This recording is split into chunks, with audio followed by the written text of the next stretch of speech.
Assalamualaikum warahmatullahi wabarakatuh. Perkenalkan, saya Sulima Dwi Anggarini, mahasiswi Institut Bisnis Muhammadiyah Bekasi, Prodi Manajemen semester 7. Di sini saya akan review materi pertemuan 1 sampai 3, 1 sampai 6 mata kuliah teori organisasi yang diampu oleh dosen Ibu Eva Fauziah. Untuk pertemuan pertama dengan judul materinya yaitu dasar-dasar manajemen. Yang saya ketahui dari materi ini yaitu pengertian manajemen. Manajemen bisa disebut seperti seni atau proses dalam menyelesaikan sesuatu yang terkait dengan pencapaian tujuan. Nah, jadi dalam manajemen adanya penggunaan sumber daya organisasi baik SDM maupun faktor produksi lainnya seperti sumber daya alam, keuangan, serta informasi. Lalu adanya proses yang bertahap mulai dari perencanaan, pengorganisasian, pengarahan dan pengimplementasian hingga pengendalian dan pengawasan.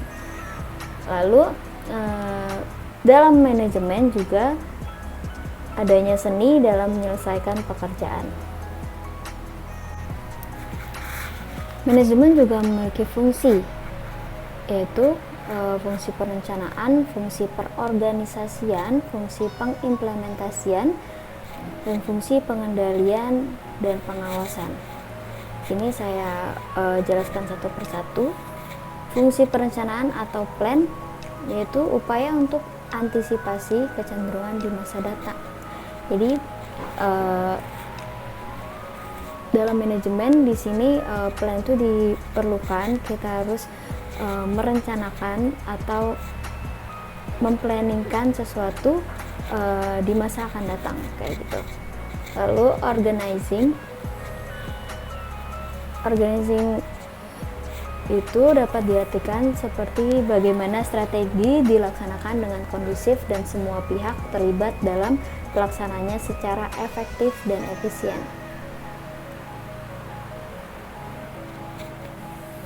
Dan directing atau pengimplementasian.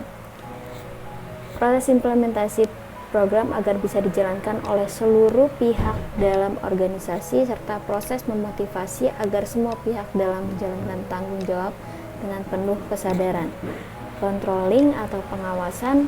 Untuk yang keempat, fungsi manajemen controlling atau pengawasan yaitu untuk memastikan seluruh kegiatan yang telah direncanakan, diorganisasikan dan diimplementasikan dapat berjalan dengan sesuai target. Lalu apa sih kegiatan dalam fungsi manajemen perencanaan atau planning? Yang saya tahu yaitu dalam kegiatannya terdapat tujuan dan target bisnis, strategi, sumber daya, standar atau indikator keberhasilan dalam pencapaian tujuan. Lalu kegiatan dalam fungsi manajemen organizing. Pertama ada lokasi sumber daya, kedua rumusan tugas, ketiga penetapan tugas, keempat penetapan prosedur, kelima struktur organisasi, keenam rekrutmen, pelatihan dan pengembangan SDM, ketujuh penempatan SDM. Lalu kegiatan dalam fungsi manajemen directing yaitu satu proses kepemimpinan, dua bimbingan dan motivasi, tiga tugas dan penjelasan rutin, keempat kebijakan dan SOP. Lalu kegiatan dalam fungsi manajemen controlling, pertama evaluasi keberhasilan, kedua langkah klarifikasi dan koreksi, keempat alternatif solusi untuk masalah. Nah, fungsi operasional dalam manajemen yaitu ada manajemen SDM, manajemen produksi, manajemen pemasaran, dan manajemen keuangan. Nah, saya jelaskan satu persatu. Manajemen sumber SDM atau manajemen sumber daya manusia adalah penerapan manajemen berdasarkan fungsinya untuk memperoleh sumber daya manusia yang terbaik bagi bisnis yang kita jalankan, dan bagaimana sumber daya manusia yang terbaik dapat dipelihara dan tetap bekerja sama dengan kita kualitas yang konstan. Manajemen produksi, penerapan manajemen berdasarkan fungsinya untuk menghasilkan produksi sesuai dengan standar yang ditetapkan berdasarkan keinginan konsumen dengan teknik produksi seefisien mungkin.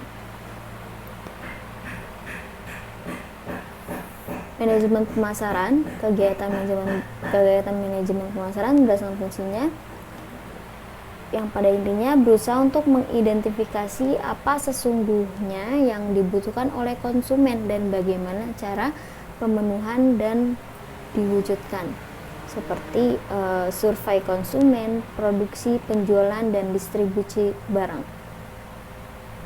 Manajemen informasi, di mana kegiatan manajemen berdasarkan fungsinya untuk memastikan bisnis bertahan hingga jangka panjang dengan menyediakan informasi internal dan eksternal. Adaptasi dengan perubahan, penggunaan teknologi informasi, dan penyediaan informasi bisnis.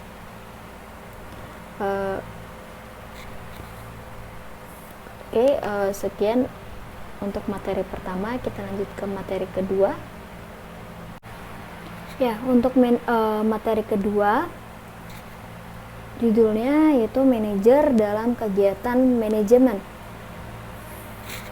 Manajer itu apa, gitu kan, yang di dalam materi tersebut. Sini saya jelaskan, manajer adalah orang yang melakukan kegiatan manajemen, bertanggung jawab secara langsung untuk memastikan kegiatan dalam organisasi dijalankan seluruhnya sesuai dengan standarnya, seperti itu.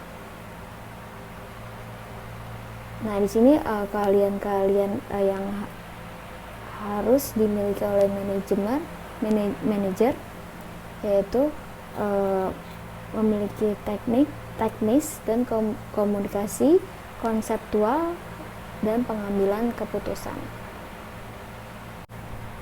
Oke, untuk materi ketiga, judulnya lingkungan dan budaya organisasi. Di sini yang saya ketahui, lingkungan internal dalam organisasi yaitu pertama ada owner. Owner itu pemilik sah akibat adanya penyertaan modal, ide, atau ketentuan lain dinyatakan dalam legalitas sah. Lalu yang kedua ada board of director, yaitu tim manajemen yang ditunjuk oleh pemilik sebagai pengelola organisasi, bekerja secara profesional dan melaporkan kegiatannya kepada pemilik perusahaan. Lalu ketiga ada employees atau karyawan, merupakan unsur SDM yang sangat dominan jumlahnya, paling banyak bergelut dalam aktivitas sehari-hari. Lalu yang keempat ada lingkungan fisik, yaitu seperti sumber daya uang, sumber daya fisik, sumber daya alam, dan sumber daya informasi. Nah, lingkungan eksternal pada organisasi yaitu ada customer. Customer itu secara langsung memanfaatkan dan menggunakan produk atau jasa perusahaan dan menimbulkan profit bagi perusahaan. Lalu yang kedua ada kompetitor. Kompetitor yaitu perusahaan lain yang menjalankan bisnis bisa dibilang sama dengan satu perusahaan, seperti itu. Biasanya bisa dibilang tantangan untuk atau ancaman bagi bisnis tertentu, kayak gitu. Lalu yang ketiga ada supplier, yaitu pemasok bagi bahan baku untuk proses produksi. Di sini supplier perlu dijaga dan diorganisasi dengan baik agar efektif dan efisien. Keempat, strategi partner.